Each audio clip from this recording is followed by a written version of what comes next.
Class 7 এর math ক্লাসে তোমাদের সবাইকে স্বাগতম। আজকের এই ক্লাসে তোমাদের 5.1 এর আমরা সর্বশেষ ক্লাস করব, অর্থাৎ আজকে আমাদের 34 নম্বর প্রশ্নের উত্তরটি করে দেওয়ার কথা।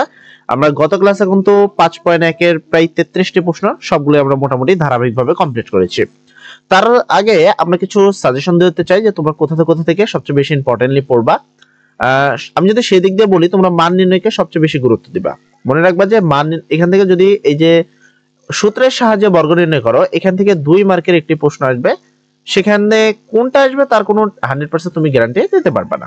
বাট আই হোপ যে তুমি এখান থেকে করবা হলো 10 নাম্বারটা, এখান থেকে তুমি করবা হলো 12 নাম্বারটা, আর এদিকে তুমি করবা হলো 4 নাম্বারটা, আর এখানে করবা এই 3 নাম্বারটা। মোটামুটি এখান থেকে তুমি 2 মার্কের একটি প্রশ্ন কমন পেয়ে যাবা। আমরা সর্বশেষ 34 নম্বর প্রশ্ন করব, খুবই গুরুত্বপূর্ণ প্রশ্ন এবং 100% গ্যারান্টি ওখান থেকে একটা প্রশ্ন আসবে। তার আগে আমরা একটু দাগিয়ে দিই যে কোথায় তোমাদের পড়তে হবে, কিভাবে পড়তে হবে। দেন এখানে যদি তুমি পড়ো, মানে সবচেয়ে ইম্পর্টেন্টলি যদি আমি তোমাকে দাগিয়ে দিই, সেক্ষেত্রে সর্বপ্রথম তুমি পড়বা হলো 25 নম্বর প্রশ্নটি, এটা খুবই গুরুত্ব সহকারে পড়বা। পাশাপাশি তুমি পড়বা হলো 29 নম্বর প্রশ্নটি, এটাকেও গুরুত্ব দিয়ে পড়বা। অথবা তুমি চাইলে এইটা সাথে 30 নাম্বারটাও একটু পড়ে নিবা, এটাও একটু গুরুত্ব। এবার আমি যেটা বলবো সেটা হলো সবচেয়ে বেশি গুরুত্ব এবং 100% গ্যারান্টি সহকারে এগুলো পড়বা। সেটা হলো 31 নম্বর প্রশ্ন, যেটা আমরা পূর্ব ক্লাসগুলোতেই উত্তর করে দিয়েছি। এটা 100% গুরুত্ব সহকারে পড়বা। সাথে এই 34 নম্বর প্রশ্ন, যেটা আমি এখন উত্তর করে দিব, এইটাও 100% গুরুত্ব সহকারে পড়বা। এই প্রশ্নগুলো 100% থাকবে এবং তুমি একবারে এই দুইটা মানে 31 এবং 33 নম্বরকে প্রশ্নকে এমন ভাবে পড়বা যে যেন এটা 10 সাথে তুমি মার্ক পেয়ে যাও। এবং এই দুইটা প্রশ্নের জন্য তুমি পাবা, এটার জন্য পাবা 4 মার্ক এন্ড এটার জন্য পাবা 4 মার্ক। এই দুইটা মিলে তুমি টোটাল পাবা 8 মার্ক, আর বর্গ থেকে থাকবে 2 মার্ক। এই হলো একটা সৃজনশীল প্রশ্ন থাকছে। আচ্ছা, এবার আসি আমি 34 নম্বর প্রশ্ন। এখানে বলছে m + 1/m এর মান হলো 2।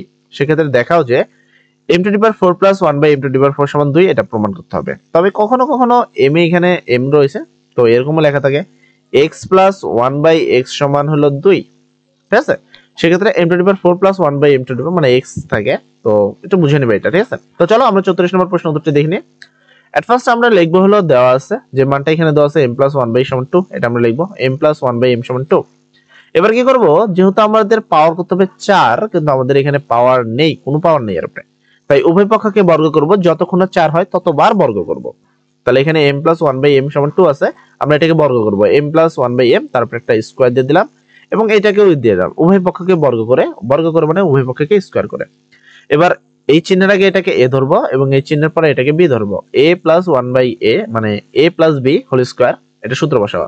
a + b হোল স্কয়ার সূত্র হলো a² + 2ab + b square. a বলতে হলো m, যেটা, তাহলে a² + 2, a বলতে কত m, প্লাস b বলতে কত 1/m, এই যে প্লাস b স্কয়ার, এখানে হবে প্লাস হবে, সরি এখানে গুণ কেন, প্লাস b স্কয়ার, b বলতে 1/m, এই যে 1/m তার উপরে স্কয়ার, 2 এর উপরে স্কয়ার করলে 2 × 4। এবার m স্কয়ার উপরেরটা নিচেরটা কাটা, 2 আর 1 গুণ করলে এই 2 আর এই 1 গুণ করলে 2 × 1 = 2, প্লাস চিহ্ন আছে প্লাস, 1 এর উপরে স্কয়ার করলে 1, m এর উপরে স্কয়ার করলে m স্কয়ার, আর এখানে হলো 4।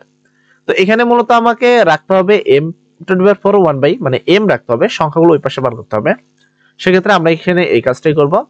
তো এখানে m স্কয়ার আছে, m স্কয়ার, আর এখানে 1/m স্কয়ার আছে, এটা এখানে রাখলাম, আর এইটা এখানে প্লাস আকারে আছে, এটাকে আমরা এখানে মাইনাস আকারে বার করলাম, আর 4 তো আগে থেকেই ছিল। তাহলে এখানে কি হলো, m⁴ + 1/m⁴, এবং এটাকে বিয়োগ করলে হয় 2। এবার যেহেতু আমাদের পাওয়ার করতে হবে 4, তবে আমাদের কাছে একবার বর্গ করার কারণে 2 এসেছে, আমরা উভয় পক্ষকে আবার বর্গ করব। তো এই জন্য এই পুরোটাকে তুলে তারপরে আবার স্কয়ার দিয়ে দিলাম আমরা, এবং এই দুটোকে বিয়োগ করলে হয় 2, তারপরে আবার স্কয়ার দিলাম, পুনরায় বর্গ করে। সেম ভাবে এই এর নিচে যেটা আছে এটাকে a ধরবো এবং এই চিহ্নের পরে যেটা আছে b ধরবো, a + b হোল স্কয়ারের সূত্র এটা a, তাহলে a স্কয়ার প্লাস সূত্রে 2, a বলতে m স্কয়ার, b বলতে 1/m square, plus b square, plus b বলতে 1/m স্কয়ার, তারপরে স্কয়ার, এন্ড 2 এর উপরে স্কয়ার করলে হয় 4। এখানে m পাওয়ার উপরে পাওয়ার আছে, পাওয়ার উপরে পাওয়ার থাকলে পাওয়ার হবে গুণ।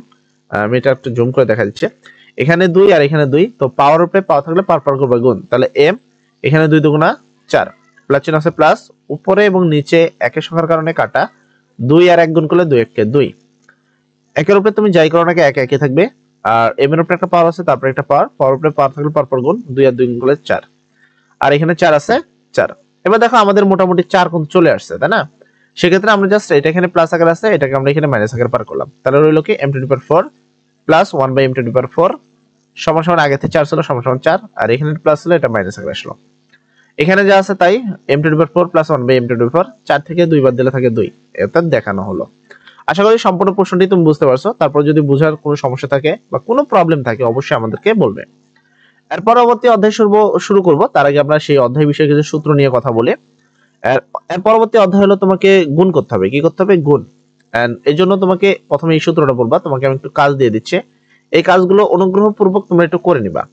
এখানে সূত্র 1 এ বলা হয়েছে তোমার কত a plus b into a minus b, এরকম একটা প্লাস এবং একটা মাইনাস থাকলে সেটা হলো a square minus b square. সূত্র নম্বর 1 এটা তোমাদের খাতায় লিখে ফেলো। আমি 100% পরবর্তী অধ্যায় করার জন্য যে যে সূত্রগুলো দরকার এগুলো বলে দিচ্ছি, তোমরা একটু কষ্ট করে হলেও এগুলো লিখে ফেলো, ঠিক আছে? আচ্ছা, এটা হলো নাম্বার সূত্র 1। তো এখানে তুমি দেখতে পাচ্ছ দুটি রাশির যোগফল ইনটু দুটি রাশির বিয়োগফল ইনটু দুটি রাশির বর্গের, এটা দরকার নেই, ওটা মনে রাখলেই হবে। তারপর তুমি সূত্র পড়বে এইটা, এই সূত্রটা মুখস্থ করো একবারে হুবহু। x plus a into x plus b সমান সমান x square plus a plus bx into ab, একবারে মুখস্থ করবা, কোনো কথা নাই। যে যে লাইন দাগাচ্ছি তুমি বই থেকে পর্যন্ত দাগানো। কত নম্বর পৃষ্ঠা? পৃষ্ঠা নম্বর 77, পৃষ্ঠা নম্বর 76, ঠিক আছে? যেগুলো বলতেছি এগুলো কিন্তু পরের অধ্যায়ের জন্য বলতেছি, এবং এগুলো যদি তুমি ভালোভাবে না জানো তাহলে কিন্তু তুমি সেক্ষেত্রে সূত্র মানে পরবর্তী অঙ্কগুলো বুঝতে পারবে না। তাই অনুগ্রহপূর্বক আমি যে কথাগুলো বলি সেই কথাগুলো শোনো। তোমাদের দেখো এখানে টোটাল 5.2 এ এখানে যে কটা অঙ্ক রয়েছে, তুমি জাস্ট কয়েকটা অঙ্ক রয়েছে এখানে না, এখান থেকে এই অঙ্কগুলো করার জন্য তোমাকে মাত্র এখান থেকে দুইটা সূত্র পড়তে হবে। দেন প্রথমে এই সূত্রটা পড়তে হবে, তারপরে তোমাকে এই সূত্রটা পড়তে হবে। আর যদি বুঝাই তোমাকে একটুখানি এখানে দেখো যে সূত্রগুলোর এখানে কিছু প্রমাণ রয়েছে, তুমি চাইলে এই প্রমাণগুলো, এই যে এখানে যে কিছু প্রমাণ রয়েছে এগুলো পড়বা না, এটার কোনো প্রয়োজন নাই। দেখো এখানে দেখো একবার প্লাস আছে একবার মাইনাস আছে, এটা একবার প্লাস এটা একবার মাইনাস।